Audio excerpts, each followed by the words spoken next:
This is 16 key moments that you missed inside WandaVision episode 7.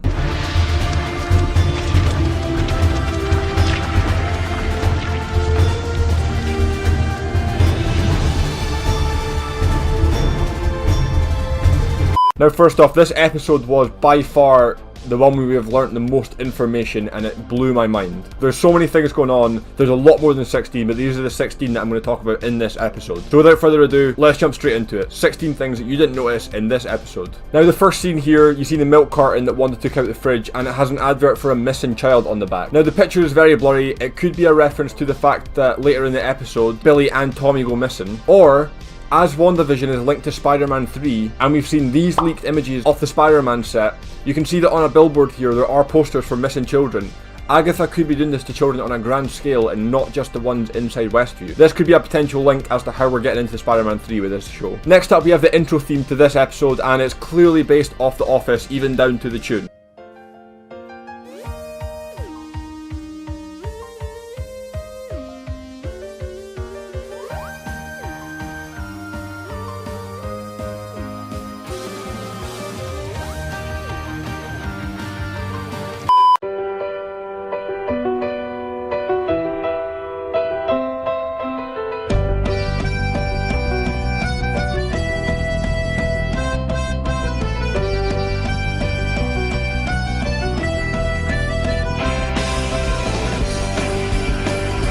But also, if you notice, the intro only says Wanda the whole time up until the very end. This is of course because this whole episode, Wanda is alone. And also, if you notice, at the end it says created by Wanda Maximoff.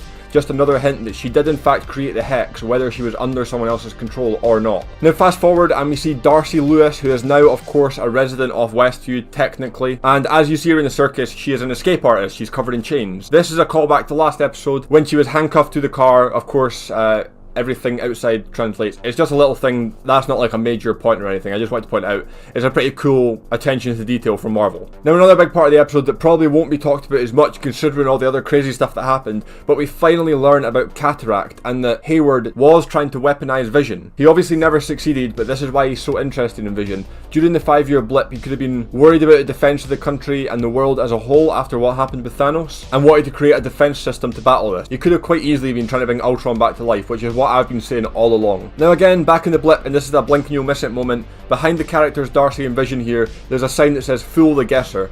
This is Marvel once again, just like they did with the Hex board, with all these random theories and questions. It's just Marvel poking fun at the viewers, making fun of us for all the crazy theories that we're coming up with. It's pretty cool. Marvel are watching and they know that we're all going crazy trying to guess what's going on here. Now moving on to the commercial for this episode, and upon first watch I didn't really understand it. I've read comments and I have watched it a few more times, and now I have a proper answer as to what I think this commercial refers to. Now of course every other commercial, pretty obvious that they refer to the Infinity Stones, and I'm not going to cover that because I've spoke about it in every video and everyone knows that at this point. But this commercial shows us a few things. The first one is the woman in the commercial clearly represents Wanda dealing with grief sitting on the bench, and then reflect on her at the start of this episode lying in bed by herself. But then we move on to the Nexus pill, and if you didn't know this, Nexus in the Marvel comics basically connects every universe, and Wanda herself is a Nexus being. What a Nexus being is someone that is the same in every universe. There's not different versions like Pietro and Quicksilver, it's just the one version. They're key to all the changes in the Marvel future and holding the integrity across all the universes. This is going to play a much bigger part inside Doctor Strange and the Multiverse of Madness, I am sure. But yeah, the Nexus pill refers to the multiverse being connected. Now, finally, I've said it in all 6 Easter egg breakdowns so far. No, I've not. I've said it in all 5 because Monica wasn't in one of them. But we finally have Photon in this episode. Monica, of course, breaks through the barrier, and this scene is by far one of my favourite in the whole show so far. You see all the different versions of her morph out of her body and then snap back in with her eyes turn blue, and she gains her powers for the first time. Now if you didn't know this, I did say it in last week's episode, but Photon's powers are being able to fly, energy manipulate, so shoot energy blasts out of her hands just like Wanda, and also a key one is alternating her appearance, which you can see clearly in the cutscene where she's going through the barrier. All of these powers have been prominent inside Westview, so it makes sense that they're the powers that Wanda's energy would give her. Also, just in general, she looks amazing as this hero, and I'm very excited to see more of her. Now, into Agnes's house, or Agatha as we know her now. Finally, we can call her Agatha properly. And we see this one shot right here, just a fly on the wall. What does fly on a wall mean? It quite literally translates to an unnoticed observer of a particular situation. Now you might be wondering, what does that mean? What does a fly on the wall mean? So, this might be a reach, I don't know, it's just a theory, it's a little Easter egg that I caught. Let me know what you think. But the fly could be someone else watching what's going on. She's with the children, and of course we know they do go missing at the hands of Agatha. And this fly on the wall, this unnoticed observer, could be someone else paying attention to what's going on. Someone who can't take physical form yet. Ralph?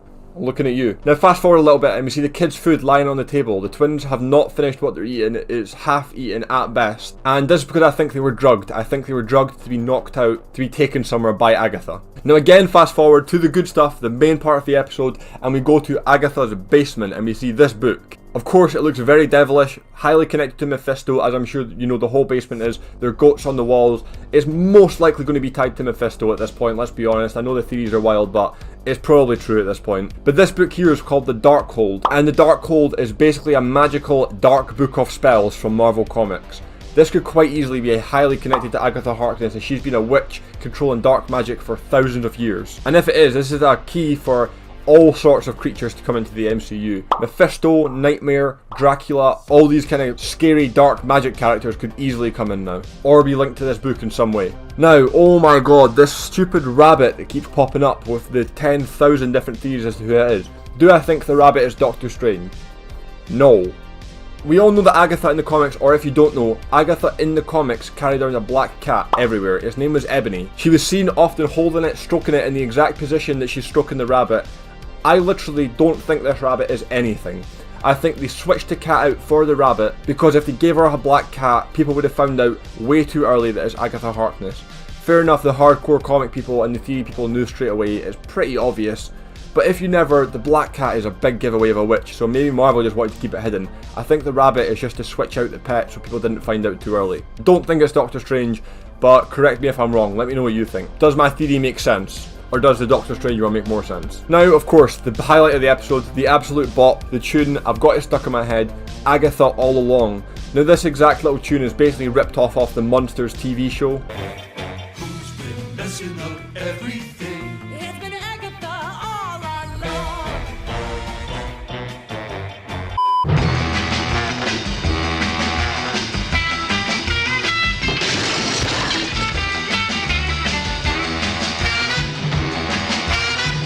And we see Agatha doing all this crazy stuff, which is...